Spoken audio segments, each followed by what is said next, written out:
Hello, and welcome to this edition of Silver Sneakers Boom Muscle. If you watched my previous video, you noticed or were told that I developed a condition called atrial fibrillation last week. I was having some fatigue, shortness of breath with mild exertion, a little bit of chest pain, so I went to the emergency room. They did EKGs, electrocardiograms that is, showed me to be in sinus rhythm. Workup was negative for acute myocardial infarction, heart attack, pulmonary embolus, etc. Followed up with my PCP the following day, repeated the EKG, again showed me in sinus rhythm. Set me up for a exercise stress test the following day. I show up for that. My pulse is 150. I'm in atrial fibrillation. No other symptoms. My blood pressure was good. We, of course, didn't go through with the test because my heart rate's already at its maximum of 150 beats per minute. I got a device to monitor my pulse and a 6-lead EKG, which I do several times a day, has shown me to be in atrial fibrillation continuously since. So for approximately 10 days, I'm in this condition. My heart is only pumping about 80% of its effectiveness. I had an echocardiogram that looked pretty normal, little dilatation of the right and left atria, but the ventricles look pretty good ejection fraction. I have noticed that my exercise tolerance is down and that with minimal exertion I can get quite short of breath. Pulse will sometimes go up into the 110, 120 range, so not at maximum. I am on a medication called a beta blocker, trying to slow my resting heart rate, and most of the time when it's resting, it's between 70 and 80 beats per minute, which is ideal. Otherwise, I feel pretty good. I'm set to see a cardiologist fairly soon. So, what do you do with trying to manage atrial fibrillation? First of all, think about what causes it. The most common causes could be an underlying heart disease, like coronary heart disease, could be sleep apnea, that's quite a common problem, hypothyroidism, obesity, and probably other conditions as well, sometimes post-viral, other things. With my workup so far, it appears that it's what you call idiopathic, no known cause. And maybe sleep apnea, although I don't snore, but it can be a condition where you get hypoxic, low oxygen while you sleep, can cause a problem. So my strategy at this point is I'm somewhat overweight, need to lose some body fat, get down to a more reasonable body fat range, try and maintain some amount of exercise. Exercise has been shown to be important in managing atrial fibrillation. How much? Recommendations are about 210 minutes per week of moderate intensity exercise. It's about 30 minutes per day. It can be both resistance training and cardiovascular training. So I'll engage in both. I enjoy doing these, so I'll keep doing that. I'm going to have to work on my perceived exertion scale, because I'm finding now that with minimal exertion, I get very short of breath, although I'm not particularly tired.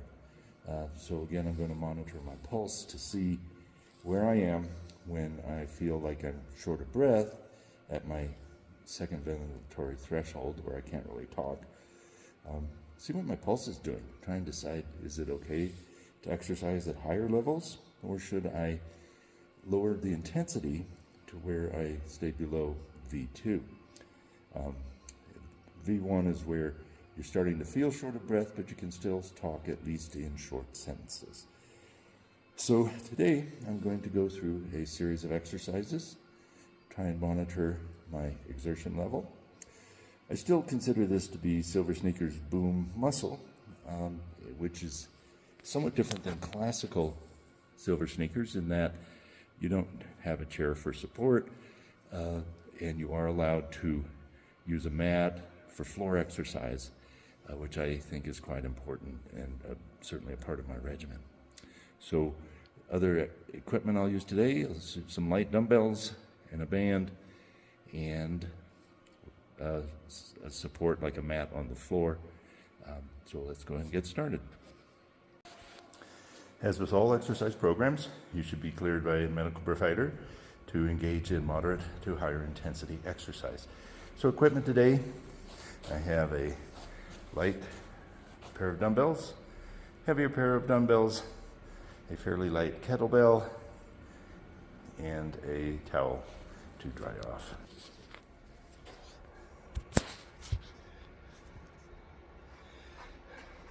I've done a light warm-up, some walking around, moderate exercise, and my perceived exertion at this point is about level 3. I mean, not very hard, maybe a little bit increase in my breathing. So let's start with curls, just nice and slow.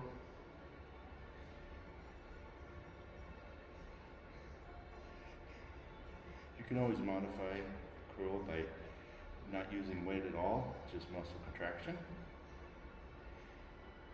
and progress with a heavier weight. You can alternate arms.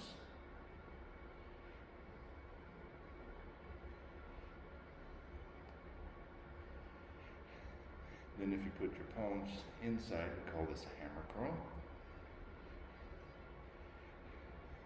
It's exercising a slightly different set of muscles in the biceps. You also want to slowly lower the weights so you aren't just dropping them, and that is an eccentric contraction for the triceps. Put your arms out at an angle.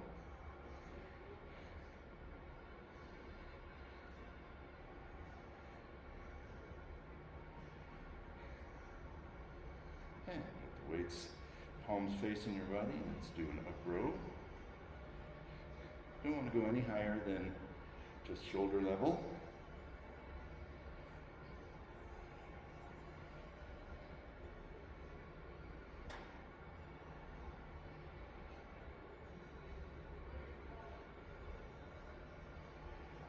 And hinge forward, elbows up by your sides, and we can do kickback.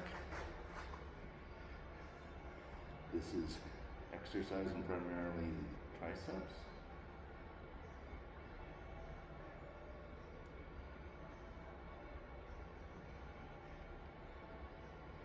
And then stop at the extended position, rotate your palms up, and just do pulses towards the ceiling. Again, working on the triceps and the posterior portion of the delts.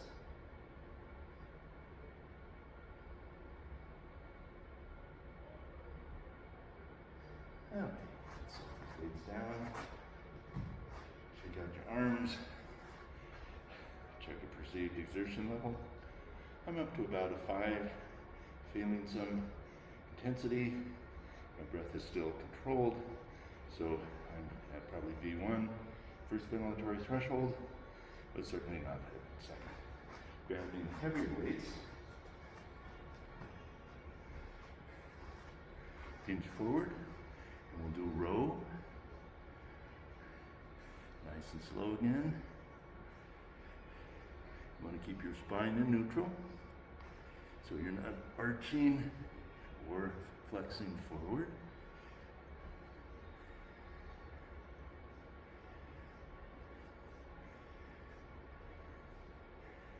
Progression on this is to go into a knee bend position and do a row. We'll call this a gorilla row, kind of in the squat position of a gorilla. Somewhat more intense exercise. And do 2 more. Okay.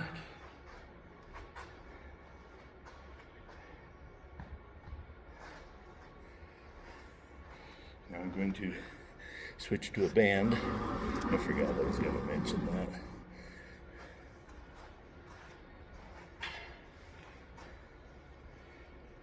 We pull back on this one.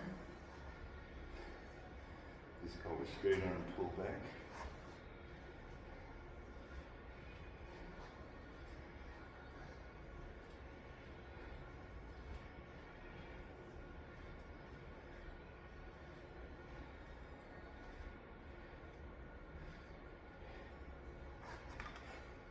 And we can position ourselves inside the band. Do chest press.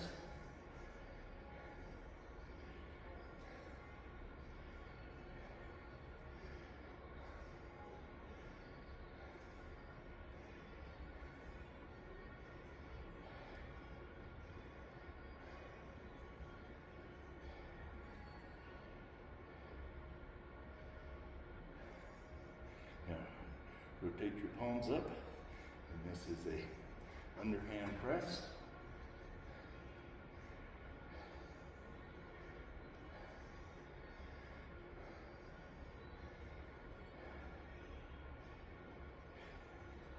Let's do about 5 more.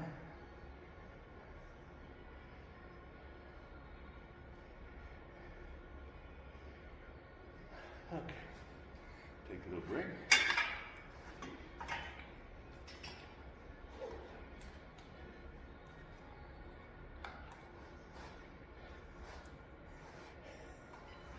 Now I've entered what I call that second ventilatory threshold, and I'm going to check and see what my pulse is doing.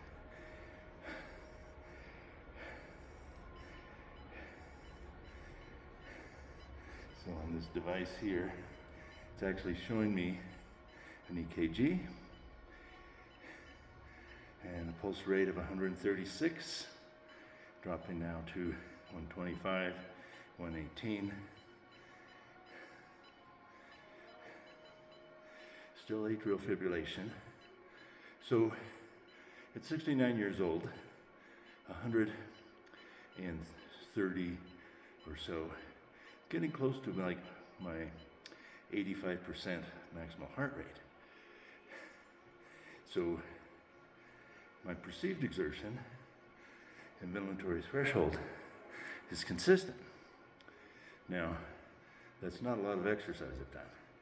So you can see how atrial fibrillation can take your fitness level and drop it quite significantly. Supposedly the atria account for 20% of your heart output. Feels like it's a lot more than that, at least where I am right now. So I'm going to stop this session at this point. Didn't go very long, about 8 minutes or so of exercise. I'm going to go on a treadmill and walk for the rest of my 30-minute workout. So 22 minutes, try and keep my heart rate below about 120 or so, which I think is a safe range, and continue to work on my fitness, meet with cardiologists, see what I can do about this, or is this a condition I'm stuck with? Where, like I said before previously, lifestyle modifications, try and make things better. Number one, weight loss with a healthy, I'm going to do DASH diet, lots of fresh vegetables and fruits, lean meats, cut out a lot of the sweets, avoid alcohol, I don't drink anyway, no tobacco or smoking, limit caffeine to, let's say, 300 milligrams or less per day, and see if I have sleep apnea, address that if I need to. So have a great week. I'll let you know how I'm doing with the New Year's. See you later. Bye.